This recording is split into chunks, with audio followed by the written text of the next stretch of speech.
RealTuners Radio.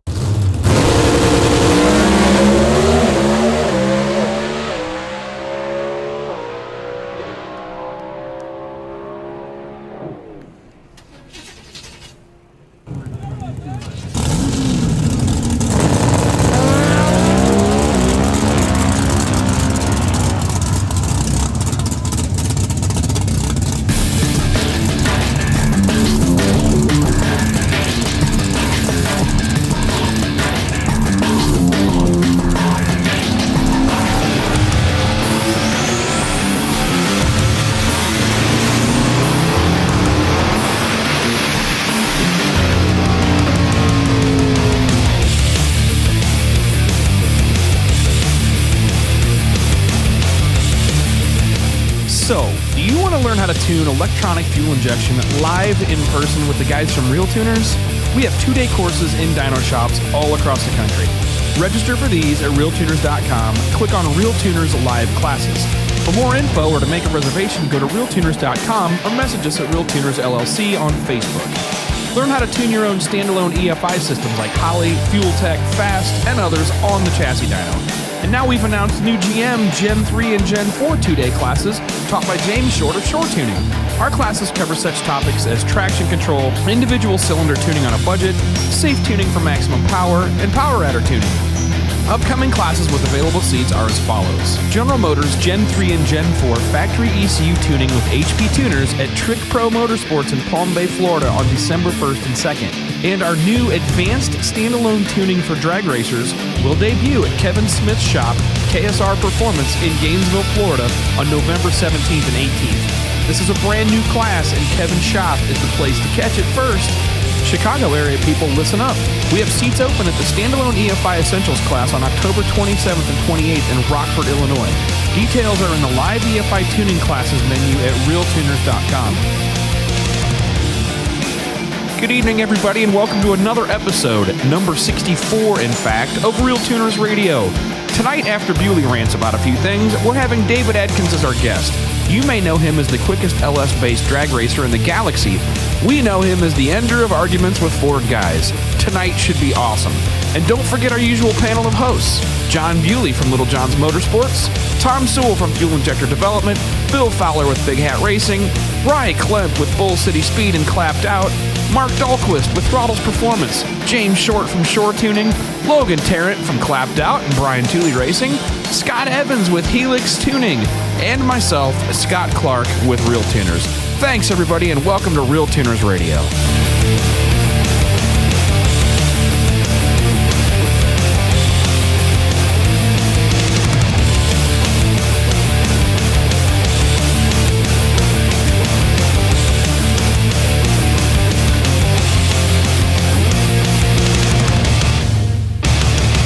What is going on, everybody out there? It is October 10th. It's starting to get colder outside. It's another Wednesday night.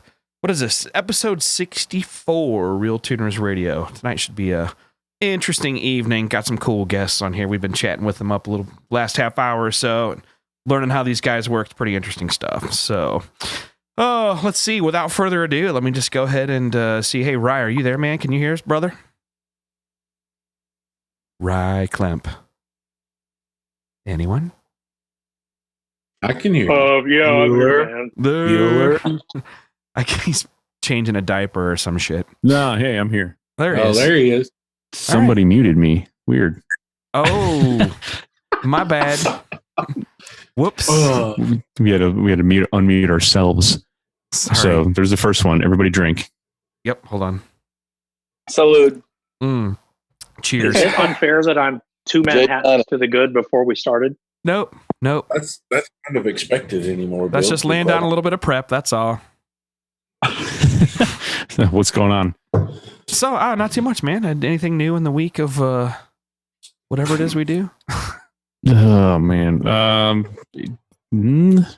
I mean, my car's still broken. That's about it. That's all that's really new. I've been kind of disconnected, and it felt pretty good after drag week and everything else. And I thrashed to try and fix the car post drag week, and it didn't really work out in my favor. So I closed the garage door and walked away from it, and I haven't touched it. Took a break. So it's been a welcome relief. Kind of recharge the batteries a little bit to focus on some other projects coming up. But I mean, that's all. Everything's been kind of off my radar this week. Good. Well, you'll figure it out. Drag week is murder. You'll figure out what all the shit really broke after a couple of weeks after drag week. We'll get it right and get it back soon. But I'm in no rush. I don't really have any obligations to attend, so I'm not going to push the envelope with it and dial the pace back a little bit. You put up another video episode, man. You guys should follow his stuff on Clapped Out. CLAPD. Yep. Yeah, take a look at Rye's stuff on Clapped Out. It's pretty cool. He's posting up his stuff from Drag Week, which is cool. Is that all? You got footage from other people too? It's not all. Is it all stuff that you managed to record while you were going through all that hell, or how did you? It was me and then my buddy Scott Sublet when I could get him to pick up a phone. He's kind of technologically challenged. Like when you look at his phone, so like on any modern day smartphone, you can like put the big ass letters on it because you're hard of sight, like it's hard for you to see. Mm-hmm. That's how his phone is. So when we're like, we'd be driving down the road and I'd be like, hey man, can you look and see if there's any E85 stations coming up? And then I'd look over and I just see like these giant block letters on his screen. I'm like, this isn't going to work out. It just, I got it. We'll pull over. He's like, no, man, I got it. I'm like, yeah, it's cool, Scott. Just, I got this. Hey, film some stuff every once in a while. But, there's so much stuff that goes on during that event. And we beat the horse to death talking about Drag Week. But I hope the videos do it justice. I hope everybody can kind of get the sense of what I was experiencing from it, and it's not just because sometimes I'm editing these videos and I feel like this is just an inside joke that only I will get, but it seems to be well received. But if you get a chance, go to Clapped Out, check the videos out, share them with your friends. If you want to know what from a first person view of the highs and lows of what Drag Week is, follow the whole saga. Yeah, I'll give an X2 on that. This is Bill Fowler. It not only does that, but it does it fresh, it does it well, and it does it from a first-time Drag Week person's viewpoint, which is a little different than those of us who are a little more jaded and have done it once or twice or 11 times. The virgins always document it best. It is absolutely worth getting on and Clapped Out, full city speed, listen to Rye, do whatever he didn't do, don't do whatever he... No, kidding. But anyway, it's worth a watch. There are two things that are always worth the watch after Drag Week. I think Rye Klemp's videos now rise to that level. And for those of you who haven't found Billy Gebhardt on Drag Weekers on Facebook or anything else, or on the Mopar sites, Billy writes the best, sort of blow by blow, day by day write-ups about Drag Week of anything I've ever read. Way better than even Hot Rod does. And so look for his stuff if you want to kind of get an understanding of what it's like and how it works and why you might actually be insane enough to do it someday. So anyway, my hat's off, Rye. Great work. Thanks, good work, buddy. Bill. Appreciate it. Yep. Cool.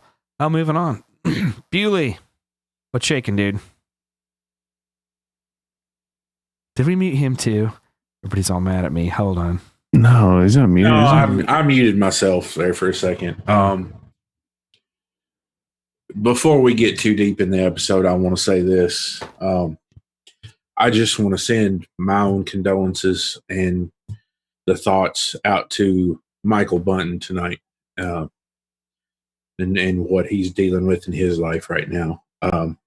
Yeah, rough times for Mike, man. It sucks. He's a lot of people know Michael Kurt Bunton on Facebook as an avid fuel tech user and installer. Also a record holder himself of various types with hydraulic valve train parts. But yeah, he is still currently the fastest. He's the world record holder in the 8th mile with a hydraulic roller LS at the current point in time. But anyway, I just want you guys keep Mike in your thoughts and your prayers. And he lost Blaine on Monday, and there's a GoFundMe page up.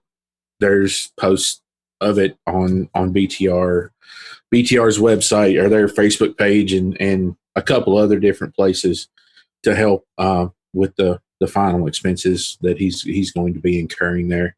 And mainly just hold him up in your thoughts and hold him up in your prayers as you go through go through life this week. And if there's anybody out there that needs somebody to talk to and is fighting the demon that is depression in their life, I beg and plead for you to reach out to someone.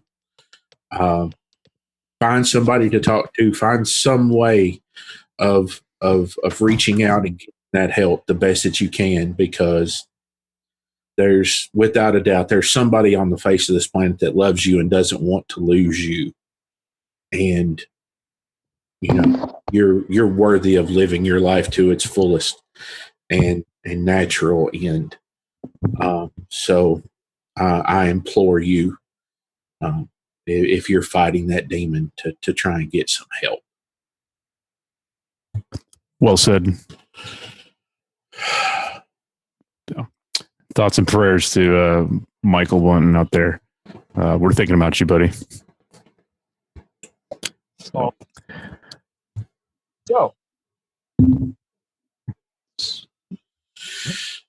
Yeah, I know that's a hard one to. Man. It's complete, dude. It is a tough one to transition from, but it's something that needed to be. Yeah, that we need to be talking about. That rocked the racing community. We've seen it. I think a lot of us have seen it on Facebook and stuff like that. I personally don't. I don't know him personally, but a lot of you guys do, and I can see that him and his wife, they're touched a lot of people and affected a lot of lives, and it's a tough thing to see. But our thoughts and prayers are with him, man, in this tough time. Take care, dude. So, to moving along here now, our guest tonight is Dave Adkins and his entire crew. If you are a ModMotor or a Ford fanboy, you may want to turn it up or turn it off. You can learn some things, or you might get sick to your stomach. But if you're unfamiliar with Super Dave Adkins, he is the fastest and quickest LS powered car in the quarter mile, breaking into the 5-second barrier very recently. Welcome, Mr. Dave Adkins. Thank you. Appreciate that. Appreciate the invite to the show. Absolutely. So give us a quick rundown on your background. How did you get into spending, tens of thousands, if not more dollars to impress people that you don't know? All the money that I can make every day to go racing. Yeah, pretty much. So I started drag racing a little bit when I was around 16. I'm 51 now. So early 90s, I went mid-8s, had some, fast bracket cars, and then got out of it for a while and got back into it about the time, right around the time I met TJ. He was about 20. He's about 36 now, so that's about 16 years ago. And we turbocharged a 2005 GTO and played with that some, went high 9s with that, and that was kind of a grudge car. And then it just kind of escalated to buying this old Impala, and had a Pro Stock motor in it, and then never ran it. And we started looking at it and thinking, well, why don't we put an LS in this thing? So pretty much went from there. Cathedral headed E98, budget build. Went 690s first year. Won our first race up in Canada.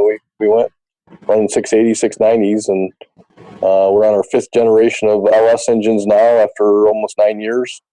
And we broke, a lot of cast parts and just kept trying to earn more money to buy better parts. So in 9 years, you went from running 690s in the 8th mile? Quarter mile. Oh, quarter mile. I'm sorry. I thought that, I was like, man, that's a drastic change to basically cut your ET in half. 690s, 198, I think, the first year with the car with big tires. Mm-hmm. And the best we ever did within the first 2 years was 2.5 years. We went probably 3 years. We went 636, 223, 419, 183. And that was with cast GM heads, a Warhawk block, and a short deck, twin 88s. but we could pretty much crack a head front to back in about, I don't know, 7/10 of a second, about 50 pounds of boost. Split it right down the side. Yep, split it right front to back. So Spark plug hole. Yep, Yeah. done that a few times. Yep. we drained the water out of it out actually right before that because it was leaking. We drained the water out right before that 636 pass, and then that was the last that motor ran. So. Oh man, so you become a professional at tearing some stuff up there. Yeah, trying to race on a budget, build an LS motor to, beat the record. We actually had, the record was several years. Kurt Urban and Mike Moran went 680s, and that lasted for like 8 years. Andreas went like 670s, I think, and then but we were just on the verge of getting my car to go fast. Right before we went 636, Andreas in Sweden goes 611. Oh. So, and that 611 held till this year, and we beat them by just a few hundreds. And we went faster in the eighth than anyone else, but we hadn't beat that record. And so when we set out to basically get the first of the fives, we had tried a few times, but didn't have the right gearing in the car, and really couldn't tune the car to the end, and decided to do it with the radial because we really didn't have the car figured out with slicks yet. So. Went 603, 243 off the trailer. First test hit at Norwalk, and then the second pass we went 597 at 243, and we were done. That was it. That is flying. God, awesome. So on a radial at Norwalk, this isn't at Ducks Race. How is the prep there? Like, is it glued the way most of the Ducks races are, or? No, not that much, but it was, Norwalk is a very, very nice track, and this was test and tune Thursday. They were prepping for the radial cars, and the deal was they'd put the quarter-mile clocks on for us if we ran as the last radial car in the session, basically. And it was only a 107.60. I mean, and it went 269. We've been 262. We've been 387. That was a 396 eighth mile. What did the car weigh in that trim? 5. About 2360, I think, with some lead on the nose. Gotcha. I mean, that's regardless of the power, the engine combination, running that fast, running a quarter mile on a little tire, no bars, right? There's titanium bars from Bickle that were on the car, and we just keep them at about 12 inches. So actually, they're basically not even coming in a factor. Yeah, once in a while, it'll ride up on the bar. Sometimes that's good, sometimes it's bad. It just depends on what happens. But it's always good because you don't go flying in the air at 100 miles an hour. So that's the plus side. But nonetheless, man, an impressive feat, and congratulations on taking the record there. Thank you. Even if it's just an internet record, according to some people. No, it's a big deal. Well, I did change the rod bolts, I have to say. So yeah, that's going to be everybody's next question is what's the architecture under the hood there? How much of it is, I know we talked about it a little bit offline, but what's the rundown on the block? I know you said you've destroyed pretty much everything cast that you could. It's an SBE, and we do run stock GM rod bolts. That's it. It's the only GM part on the motor. Super billet everything. That's the SBE. But no, it's a Noonan tall deck now. It's the first tall deck block we've ever run. We run an RCD gear drive, Thompson Motorsports billet intake. Of course, Garrett. We have Garrett 94s on these motors now. We always ran 88s. But it really didn't matter for the rules, so we went to 94s.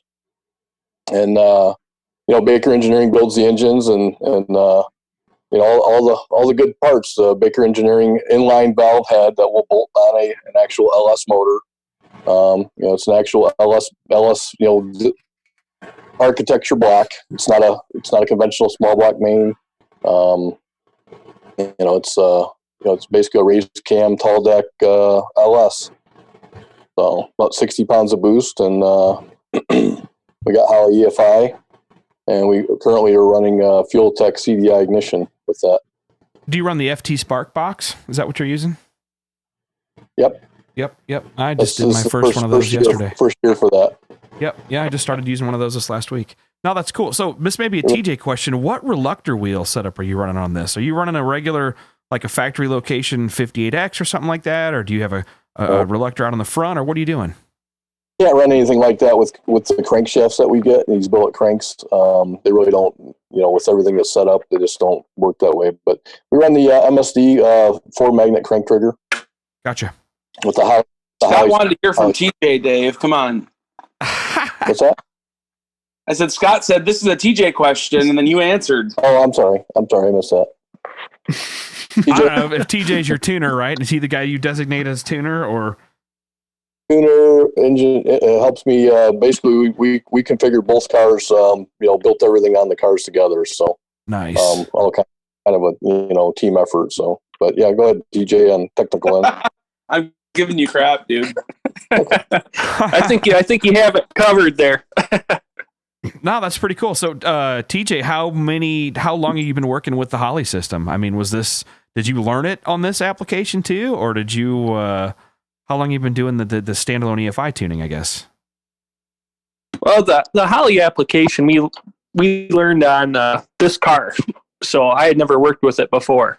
That's badass. And, did you go to the class? Yeah. Yeah, good. Okay. No, but generally every day I work on, stock GM stuff. Gotcha. Just GM controllers from, 96 all the way up to present day. So the Holley was a pretty easy transition for you then. I mean, that's an easier system to use than the aftermarket or the factory stuff for sure. Oh, certainly. Yep. Yeah. Good, man. Well, I mean, that's good to hear. So let that be a shining light to new tuners everywhere. You find the right gig and you can... Your first standalone might be on something as badass as this car. So that's awesome, man. Very cool. You like that? You're comfortable with it? You like the Holley setup? I understand so you run an FT Spark box for ignition. So CDI ignition, you're using they have a CDI version of an IGN-1A coil without an igniter. That's what they use for those. So that's, correct. Is that the coils you're running, their coils? Yeah. Yeah. Yep. Did that get rid of any your misfire ignition noises? At one point in time, I know you guys were struggling with ignition noise here 6 or 8 months ago. Yeah, we were struggling with ignition noise, and it wasn't really due to the coils. It was more due to the crank trigger setup. But once we got past that point, then it got to the point where we didn't have enough spark energy, so we'd have to run it lean and mean and right on the ragged edge on every single cylinder. Just to keep it lit, to get them to light. Yeah. Exactly. And then we switched to the FT Spark. We added a bunch of fuel. We left the plug gaps, right out of the box instead of bringing them down to 11 thousandths right away. And marched right through. Ran clean. Yeah. Good. I'm looking forward to this. My first FT Spark box on a 481X motor I'm doing for a customer here in Kansas City. But that's cool, man. So, I mean, everything pulls clean and everything's happy. Have you guys... I mean, I'm guessing you probably didn't even put the car on a chassis dyno, or did you? Have you done any tuning like that? Yeah, we've had it on a chassis dyno a few times. Okay. We generally run it. You use? You a DynoJet guy, Mustang, Dynocom? What dyno are you putting that on? A loaded dyno, unloaded, or inertia dyno? Unloaded inertia, DynoJet. Gotcha. Yep. Okay, cool. Anything that lets you get some wide open hits to get the thing figured out before you show up at the track. That's awesome. Yeah, that's pretty much it. Just get the fuel curve dialed in and make sure everything's good and correct, Gotcha. Very cool. Oh, that's all the questions. Are you using any race pack logger, or do you do everything on the Dominator? Everything on the Dominator. Nice. Yep, that seems to be the way to go. Keep it simple. So this isn't really a technical question. This is a very technical podcast, but what made you be married to the LS architecture? Like, at some point, would you not go after cracking a bunch of cast stuff? Like, there's got to be a better way to do this. I mean, I understand Noonan stuff is not cheap at all, but why stick with this? Was the goal to get the record the whole time? Yeah, I think so. To be different, try something new. Dave likes to think outside the box just as much as anyone else and as much as me. Yeah. So and don't take that. I hope that didn't come across as like. No, not I'm at not all. questioning you. Like, I think it's awesome, dude. Like, yeah, it's awesome and idiotic at the same time. yeah, right. Yeah, you walk up through the pits at an RVW race, and it's like Proline 481X, Hemi, 481X, Hemi, 481X. No one's running LS shit. Yeah. Small block. Yeah, right. Not so small You block. got Marty's in there with a small block, but Right. Well, I mean, you guys are. I mean, it's like anybody else. You guys are cut from the same cloth that Mahovitz is cut from, and Stennett's cut from. They've got their favorites, and they just want to see how far they can take it. It may not necessarily be about the number. It's more personal goals, and it's a personal thing. Yeah. It's one of the reasons I kind of stick with it. Is just I want to see, see how far can you take this? How far can this go? What is possible? Yeah, and it ends up being a personal accomplishment. Right. For sure. Yeah. So so you guys have achieved some personal accomplishment there. You've achieved the goal of taking the record. What's next? How far can this combination go, do you think? Hopefully 360s. amen. Yeah, I think so. Yeah, I mean, we just need some more time to make the car work and get the car to 60 foot. I mean, Are we you can guys? go when we Oh, okay. So you think on this current engine architecture and combo that you can do the 360s just by working on the incrementals? Okay. Yeah. Well, Yeah, we we went on 107 60 foot, and current radial versus the world guys are going 99. So Yeah, it there's depends on the car. foot. Right, but at our weight, definitely, there's some cars at 60 foot. There's some nitrous cars. Nitrous cars only got to be 2250 now. Mhm. So, and there's some nitrous cars that are going 960 60 foots. What was the displacement? Someone's asking what the displacement was on the record I was going to motor. say, can you fill us in on kind of the relative displacement? Not everybody knows all the rules and kind of the, who can do what. So how big is a 491X with 98s versus what you're running versus the nitrous guys? Can you kind of, level the playing field, at least let people understand to get where you are? RVW rules are for the Dex race are evolving. I mean, shakedown, radial fast, different races use Donald's rules. And it used to be like 2375 or something for nitrous cars. I got them down to 2250. They say most of the nitrous cars can't get that light. So I don't know if anybody is that light. Some cars like the conventional headed big block that Mickey runs only has to be like 2800. The big block twin turbo like Woodruff, there's no cubic inch limits or anything like that. But he used to have to be like maybe 2950 or 3000. Now he has to be like 2900. So our combo base weight is 2400 for a standard four-space motor. We do get an inline valve weight break of 150 pounds. Marty Stinnett he has inline valve heads too, and he also gets a cast head, cast block weight break of 150 pounds. So technically, and he's not stock four-space, so that adds 50 pounds. But right, I don't know. He has to be somewhere around 2350, which I think he can only get down to about 2450. So we're about 100 pounds over our minimum weight right now. And then the blower guys, the roots are like 2600, and then the screw guys are 28 something. I don't know all of them, but that's about it. So bottom line is, if you run a small block, like we're running with the stock bore space and like valve head, you can be like a nitrous car. So if we can run 200 miles an hour in the eighth mile, then we can go 360s. It's kind of what we're looking at. More up arrow. right. Do you think there's more power in the combo? I mean, is it living an event, or you're having to tear into the thing like a nitrous car between passes, or do you think there's more power in it if it was moving more air? That's a TJ question. How much more can you turn the screw, TJ? It sounds like it's going to get blamed. It's living. Okay, go ahead. No, it's living. We've had it go 58 passes one time, 52 passes another.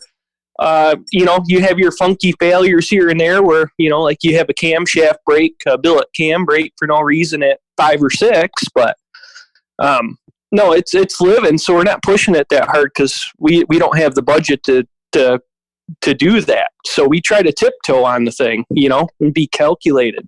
So right. Yeah, there's room to go a lot faster out out the back end, versus that 198, yeah, you could probably try to go 210 and try to do it for a pass or two, but no, that's not what we're doing usually. Gotcha. Yeah, you're still trying to go rounds. Everybody needs to realize they're not actually just targeting internet records. They're at these races trying to go rounds and laying down these passes. Get the record other than staying in the throttle for 2 more seconds. We really didn't do anything else other than just change the rear gear and run the car on the radial. So everything else was pretty much the same. We finished 243 at 9,200 RPM. So that's not too bad. No, that's awesome. That's spinning it. Well, when we had the the other 3 gear in it, we went 96.25, which was higher than we really wanted to go. So that was Valve Train guys probably not super pleased about that, but yeah, there was some neutered timing on that. Yeah, it went 238 on that pass. Interesting. So are you, TJ, would you say you're leaning more towards boost than you are on trying to push the timing? And do you know if that's a detonation limited combo? Like I mean, at this point, is it, I guess, what's guiding when you say, okay, I got to add another 100 horsepower here, 50 horsepower, which knob do you go for? Generally boost, we don't lean too hard on the timing number, and try to just keep an eye on everything. It's definitely not leaning towards pouring the timing to it, because the turbo combos really don't care that much about putting a bunch of timing to it. You usually just burn them down when you try to do that. Right. So what kind of stuff are you logging? Are you logging EGTs per cylinder? Yeah. Yeah. Okay. You log crankcase pressure? Yep, certainly. Gotcha. I love that one. You got to keep an eye on that. Yeah, that's the one that Rye just discovered here this last couple days. Yeah, that one just saved me from probably hurting mine even more. What rings? I don't know. Ring rattle indicator. I'm just instead of calling it a crankcase pressure sensor, we're just going to start calling it the RRI sensor. We were talking about how lean we ran it for 2 years with the smart coils. We ran 4 races in NMCA between the Dux race and NMCA without an oil change with Brad Penn, and the oil was like new. There was no fuel in it. That's how. That's pretty funny, man. Yeah, that's lean. And we're talking bowler cars that make one pass and they dump the oil out of it. Right. So it ain't methanol unless you're turning the oil into alcohol every 2 passes or every 1 pass. That's nuts. Yeah. Yeah, it was pretty. But we're definitely putting more fuel in it now. So we definitely. It's probably a once a race, separate the fuel out of the oil. Once a weekend, right? Yep, pretty much. Right. How are you guys doing that? What oil are you running? Brad Penn, 50 weight right now. We might start moving back into the 70 weight. But the Brad Penn is pretty amazing. You can actually, without heating it, without doing anything funky, you can just let it sit for a few days. And all of the fuel will settle to the bottom. You can actually drain it off. It looks clear enough, like you could drink it. It's like completely clear. That's completely separated. So M1, Dave, don't drink M1. Causes blindness. Yeah, the RealTuners podcast does not advocate the drinking of M1. Yeah. Right. Wow. The legal guy talking. Awesome. That was my impression of him, though. Yeah. Good job. Tablespoons of methanol. You don't get to live. 3 tablespoons of methanol is their limit at the hospital that they no longer try to resuscitate you. What's the challenge? Shots? I've seen guys do a shot of nitromethane once. I thought it was going to kill him. I'm like, are you kidding me? That's going to kill you. Stop that. That sounds not. RealTuners does not advocate shots of nitromethane. Consumption of any chemical. Right. I bet that doesn't taste good at all. No. Either way, going in or coming out. Ugh. But so it's like victory. Jesus pardon Christ. Pardon my streetcar idiot ignorance over here, but like, what's the process for separating? Do you drain the oil and just let it sit in a separate container altogether, and then when you get time in the middle of the week, drain the fuel out of the bottom of the thing? I'm working on a better way to do it, but right now I'm just putting it in a large pan and then I'm just pouring the good oil off the top. But I think I'm going to actually set up a little filter with a pump, so I can actually filter the oil into back into a 5. And it sounds crazy. Oil isn't that expensive. It's relatively expensive, but to me, it's all about, if there's nothing wrong with the oil, you run it for a few races, you're not breaking it down. Waste not, want not. There is absolutely nothing wrong with that mentality in racing. Yeah, dude, you're not. Yeah. That's not lost on any of us here. When that oil is green, there's no fuel in it.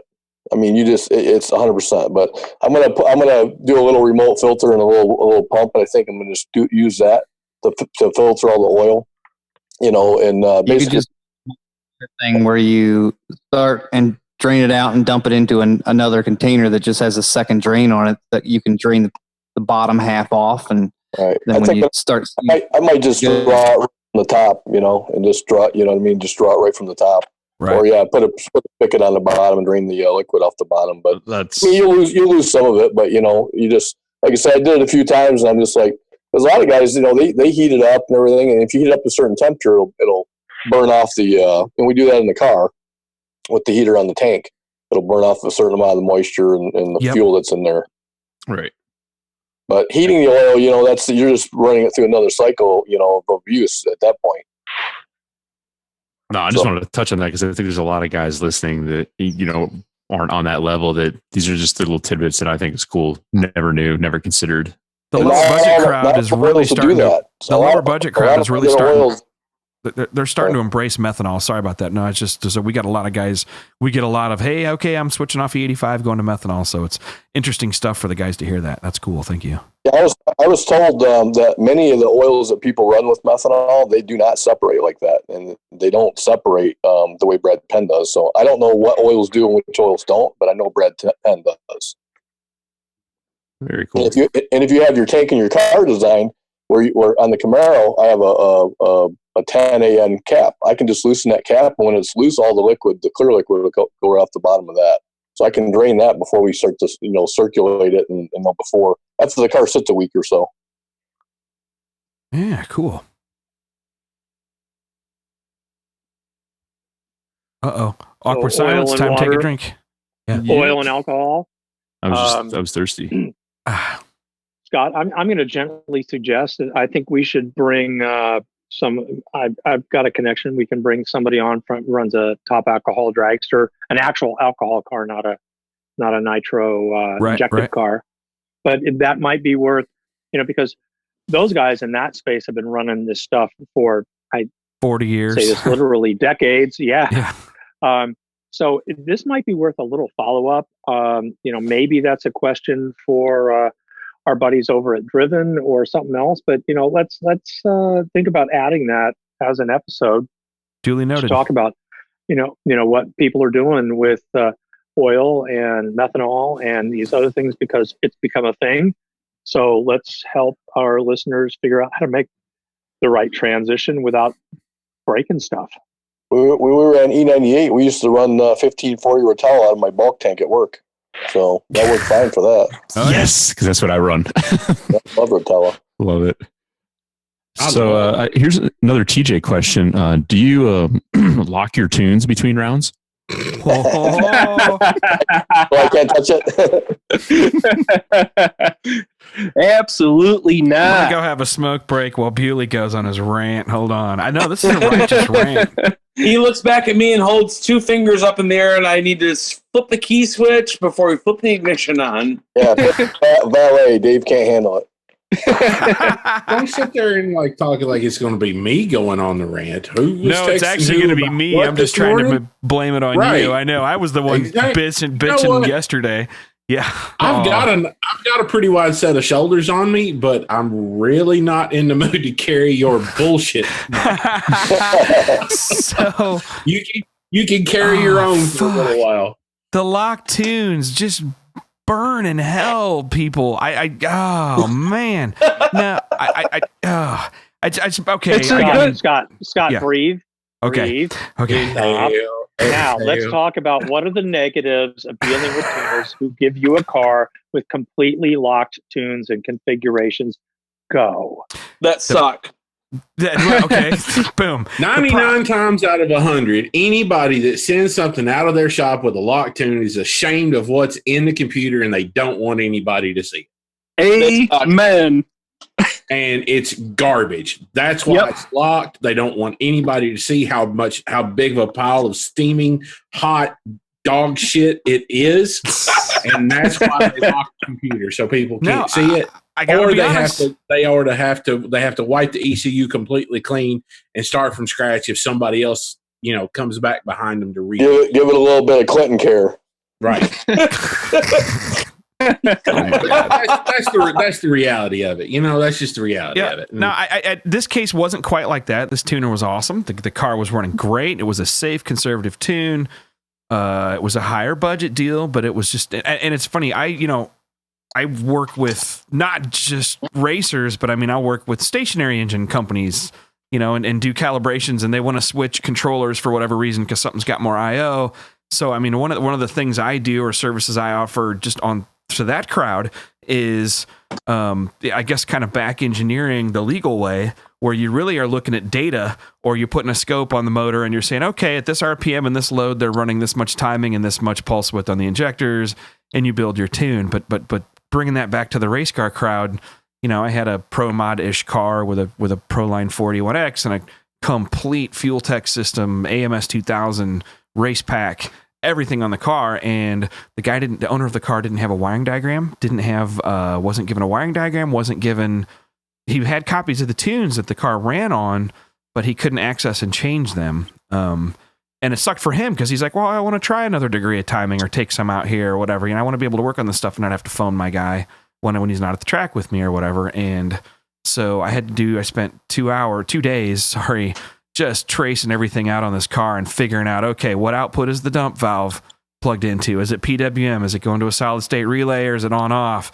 Okay, next. And then literally like 30 inputs, every, the ProMod guys, you guys are looking at every fluid temperature and pressure.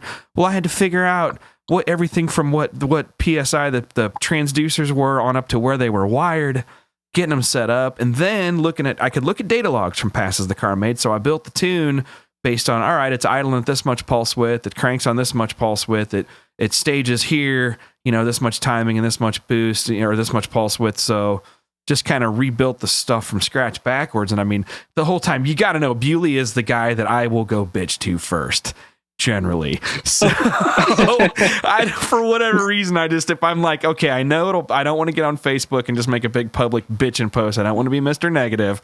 So I'm just going to go rant at John for a while. And it's funny because you had something else going on with some lock tune stuff. I had this morning by 8:30, I had 2 messages on Messenger with people wanting to hit me up for parts to repair motors that were both broken by lock tunes. So it was lock tune day for both of us. Starting right off the jump. You've been dealing with that deal, and then I'm like, the guy kits me up. He's like, I need to talk to you about getting rods and pistons because my motor exploded and broke number 7. I'm like, oh well, wonder why it broke number 7. Not the most common one. Wonder why? Yeah, right. No, it's only the most common hole in an LS to break, and Yeah, for what? at least this one wasn't that bad of a situation. The guy's on good terms with his other guy, but it's just like, no, I'm not sharing with other tuners, and that's okay. I understand if you want to be that way. I'm not even dogging the other guy. The tune was good. The car worked fine. The funny thing about it is like there was another situation. A buddy of mine was in the same situation your guy was in. Went to a racetrack, wanted to make a change. It couldn't get a hold of the person. The tune couldn't get into the ECU to make the change. So that's like 4 or 5 situations, and it's Wednesday morning. That's what sucks. Friday yeah. morning. And like, it's like the post I made this morning. It wasn't even a rant about the tunes being bad. It was just, I was just ranting literally about the tuner. Be like, if you're going to do that, you better be prepared to answer the phone 24/7 if somebody needs something. If you're gonna make it where you're the only one that can access it. Well, in our case, the guy is doing like 20 other cars, the same way, and it's just this guy doesn't. You're just no one's always at the head of the line, and But to me, I'm all about teaching people how to do that stuff themselves. I don't like to tie myself to a race car anymore and make it so that you can do anything I can to make sure they got to use me. Blah blah blah. That just bites you in the ass in the end. So all you young tuners looking to be professionals down the road, first off, don't do it. But if you do want to get into this business full time, just that's beware of that mentality. It's almost a karmic return on the kind of way you look at those kind of things. Yeah, I just don't be the guy that is. I mean, if you got to lock the tunes for whatever reason, just make sure that it's convenient for the guy that owns the intellectual property that paid you for that stuff to be able to access it if he needs to. Well, Daryl Sheltry commented on the post that I put up today, and I think he approaches it in a very logical, easy manner. He locks he had his a legit tunes. reason to lock his tune, a couple of tunes, he said, and it just depends on right. Yeah. Depends on the customer, this, that, and the other. But I honestly think he's like, he tells people he locks the tune, and he's like, if you ever get to the point, I'll come bring it back to me and I'll adjust it, and we'll continue to work for it. But if you want to get in it and tinker with it yourself or have somebody else redo it, I am no longer going to provide you with support for what I did. You are at that point on your own. But in that case, he'll give them the password on their request. He'll give them, is what he said. He'll give them the password whenever they want it. But from that point on, they either have to pay for it to be redone or pay per hour for anything that he would do from that point on. And he no longer provides the after sale service that he would normally do for someone that is, not getting and tinkering with it, which I think is a perfect way to keep track of that. I honestly think that's okay with that. Yep. So what do you do about things that are cutting edge? Nobody else is doing this, and we're the first guys to crack this ECU, and we're writing tunes for it. How do you keep those from being locked tunes? The best examples I know, there's innovations left and right in the diesel world, right? And those guys lock everything down. Talking about the diesel stuff, he's like, "Welcome to the diesel world." Yep. You pay for a little box, they send it to you, you upload the tune. Later on, if you don't like it, you email back a data log, they make a change, they send it back to you again. I mean, what do you do? I mean, there's not an option. If I fortunately have had the good experience of working with people who are very responsive if I feel that something needs to be changed. I also work with somebody who's a good enough tuner that there has only been maybe 2 changes that I've requested him try and adjust in the tune-up. This is from personal experience with my own trucks, both of my own trucks. But, they make mistakes, and sometimes it gets you over a barrel and they screw you. And I got the screws put to me one night on my gray truck because somebody fat fingered a fuel flow limiter. Yeah, Ryan. Thanks, Ryan. But, shit happens. You move on from it, this, that, and the other. And there's some of that I can understand it. But, I don't know. The diesel stuff is what it is. And, people do it for, valid reasons to themselves. But, that's not the experience. I've not seen that in the diesel world like I have in the gas. Of course, I've not been in as many diesel ECUs as I have gasoline ECUs either. So. Anyway, enough about our rant. I think the cautionary tale here for those of you who have followed other stuff that's going on with the EPA versus Bully Dog and SCT is lock tune is also a way of locking you into potential liability, something you may have done that affects emissions or other stuff. We're not talking race cars now. They're off-road only, but street-driven vehicles. So just be aware that the consequences of certain decisions may well run beyond what you're thinking they do in terms of protecting your intellectual property. That's something to think about. So, does anybody have any questions for David Adkins and crew before we let him go? We've already kept him too long. We can look at this. Let's see here. We got Ryan Hill on. He's a turbo hater. Yeah, we see that. He likes to work on his shit every round. Don't mind me. I've had a handful of drinks. I'll call him out because I got a blower. I like to work on my stuff every round. If you like buying pistons by the pallet full, then go ahead and go nitrous. Otherwise, you buy one set of pistons and maybe one spare, and you can go turbo. And if you want to work on a nitro top fuel team, then run a bowler car, because that's the entry level nitro deal. But I love you, Ryan. And I can talk, and all he can do is comment on the Facebook post. I love it. Listen, you're a minute there, Jay. We do have a question for you guys here. What do you guys look for? What's your norm for crankcase vacuum? Usually we pull 3-4 inches of vacuum coming up to the line and rolling up into a couple pounds of boost. Then you start going up 30-40 pounds of boost. You start seeing just atmospheric pressure, and then from there on out, 40 to 60 pounds, you probably see probably 1 to 1.5 psi of crankcase pressure. And how much does that help you guys with your?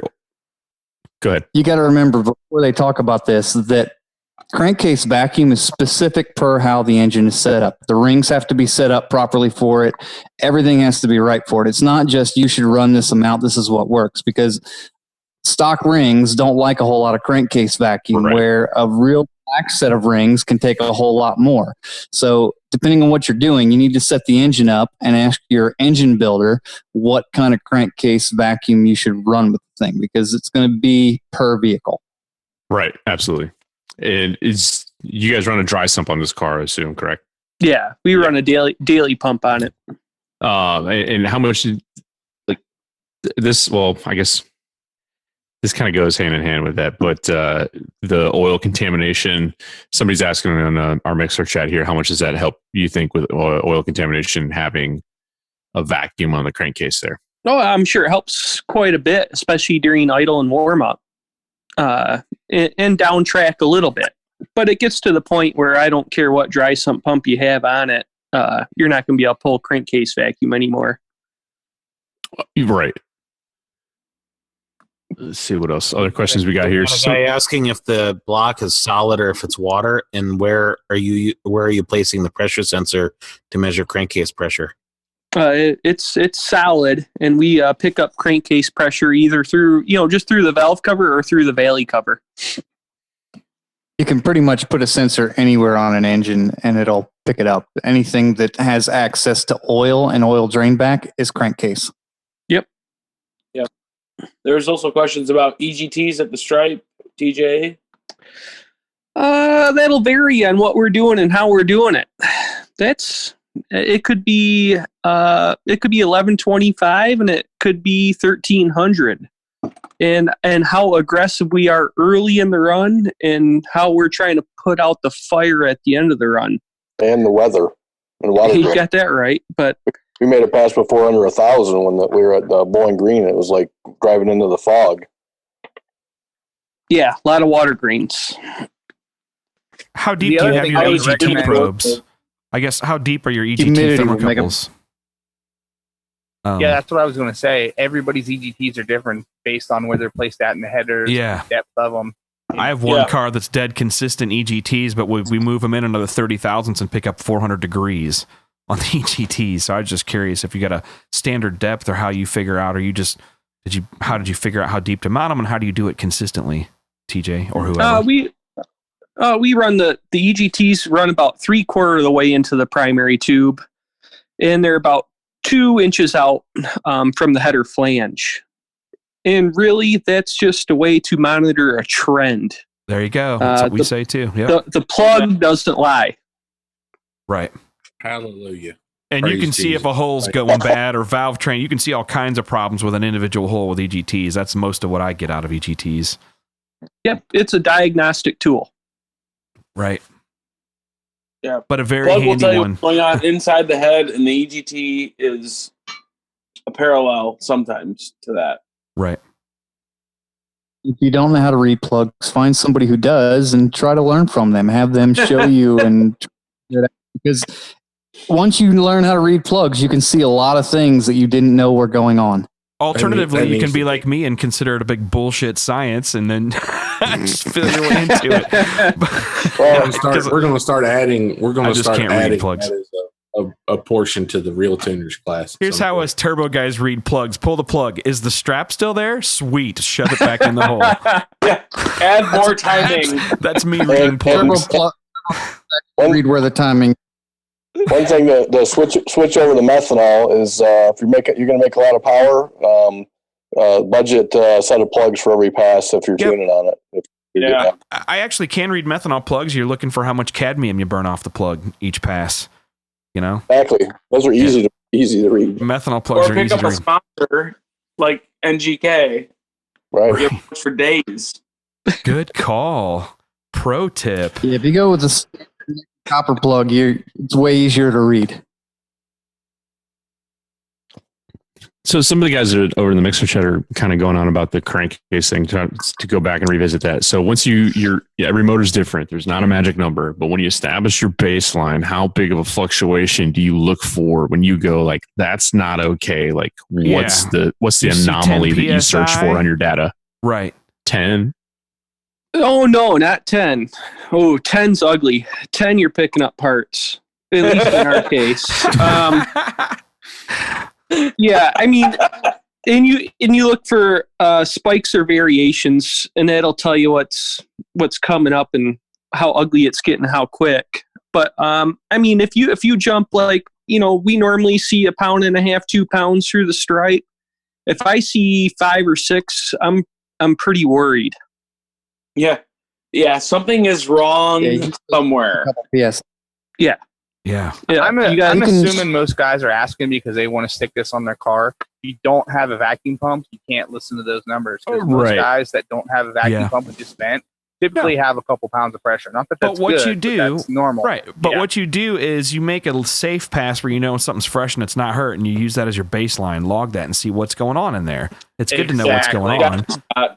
Yeah. So this is a lot of all times of what doing per RPM. You can set up a chart to tell you, hey, at this RPM, my car used to make this. If it suddenly makes a noticeably different amount, more than 1 pound different, then you might start looking into it. So I guess this is kind of cool because we got two extremes here. You have your, billet Noonan dry sump motor and my BS little turbo LS street car. And this all kind of played into effect for me literally last Thursday, because I feel like a lot of the guys that are asking these questions are more guys like me. I have a vacuum pump on my car, and the norm for me was to see 80 kPa under boost on a full pass.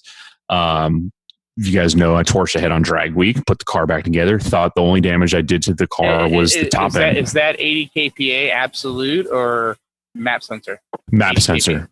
Map sensor, 80 kPa on the map sensor. So whatever that that's absolute. is. It? Yeah, absolute. I'm sorry. So you're pulling 20 kPa vacuum, or basically about 1 1/4 inches of vacuum you're pulling. Go ahead. Yeah. Nothing crazy. I honestly don't even know where the regulator's set at. I just know it pulls vacuum and it stays there. So everything. That's good to have a turbo engine at all with that's great. Yeah. Under vacuum at full boost. I'm proud of that. That has been my norm. You know what I mean? And I put the car back together, got the heads fixed, and took it out, made a pass, came back, and it was chugging out of the crankcase vent a little bit. And I'm like, that's not normal. Go back and look at the log, and you can see where it went to 110 kPa on an 18-pound pass, out in Mexico here. So I pulled my car off my local list. No, the bottom end is hurt, and we didn't risk anything. So that's a perfect example of how you establish your baseline and then you look for the anomalies in your data, and it can save you from further damage. Yeah. Amen, Rye. Yeah, you don't want to do a Brent like Brent did at, was it St. Louis when he scattered his LS and caused 2 hours of downtime. Wasn't that like Caps Lock version 2.0? Rebirth of Caps Lock Oil Company. Right. But classic. So yeah, all that BS that I just rambled off is all crap that I learned from sitting on this podcast with these a-holes. Idiots. Yep. Oh, shit. Too, man. What vacuum? Hey, I heard my name. Right? What's up? I have it's a GZ pump. Is it GZ Motorsports? I think it is. Cool. Yeah, I was GZ. curious. I wasn't sure if you had a nice one. GZ and Morosa are kind of the two common ones. No, nothing ghetto rigged. I mean, it's not the baddest thing on the planet, but honestly, it's not electric pump off a '98 Camaro. Yeah, no. Hey, man. No, but it was. I ain't gonna say nothing bad about the electric smog pumps, man. It was like, my boy had a 400 and whatever inch small block Chevrolet naturally aspirated deal. Like, went to AutoZone and grabbed 2 of them off of a Crown Vic and stuck one on each valve cover, and those damn things pulled like 8 inches of vacuum on that motor at wide open throttle, and picked that motor up like 14 horsepower. Damn.